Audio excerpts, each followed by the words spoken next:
চৰকাৰী কৰ্মচাৰী আৰু পেঞ্চনাৰ সকলৰ বাবে জনাব বিচাৰিছোঁ এটা ডাঙৰ খবৰ। কৰ্মচাৰী পেঞ্চনাৰলৈ দৰমহা পেঞ্চনক লৈ আহিল ডাঙৰ খবৰ। লোকসভাৰ প্ৰশ্নৰ উত্তৰ, অষ্টম দৰমহা আয়োগক লৈও প্ৰশ্ন উত্থাপন হৈছে। কি উত্তৰ প্ৰদান কৰিছে সবিশেষ আপোনালোকক জনাব বিচাৰিছোঁ।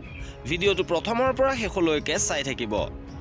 শেহতীয়াভাৱে 9 ফেব্ৰুৱাৰী তাৰিখে লোকসভাত আনন্দ ভদৌৰিয়াই প্ৰশ্ন উত্থাপন কৰিছিল আৰু ইয়াৰ কি উত্তৰ প্ৰদান কৰিছে বা কি প্ৰশ্ন উত্থাপন কৰা হৈছিল, মূল বিষয়বস্তু আপোনালোকক জনাব বিচাৰিছোঁ।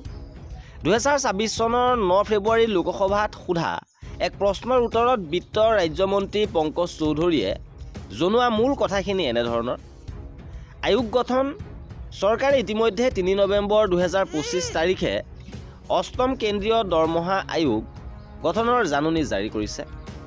সময়সীমা, এই আয়োগে গঠন হোৱাৰ দিনৰ পৰা 18 মাহৰ ভিতৰত চৰকাৰক নিজৰ প্ৰতিবেদন বা পৰামৰ্শ ৰিকমেণ্ডেশ্যন দাখিল কৰিব। পৰিসৰ, দৰমহা, বিভিন্ন ভাত্তা আৰু পেঞ্চন সম্পৰ্কীয় সকলো পৰামৰ্শ এই আয়োগে প্ৰদান কৰিবলৈ নিৰ্দেশ দিয়া হৈছে।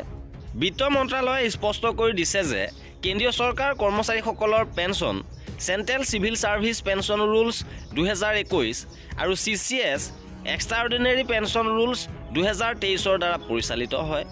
আয়োগৰ পৰামৰ্শ চৰকাৰে গ্ৰহণ কৰাৰ পাছতহে এই পেঞ্চন সংশোধনৰ প্ৰক্ৰিয়া সাধাৰণ আদেশৰ জৰিয়তে কাৰ্যকৰী কৰা হ'ব।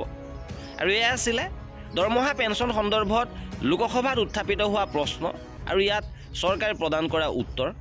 আৰু এনেধৰণৰ খা খবৰৰ বাবে আমাৰ চেনেলটো ছাবস্ক্ৰাইব কৰি ৰাখিব। ভিডিঅ'টো শেষলৈকে চোৱাৰ বাবে বহুত ধন্যবাদ।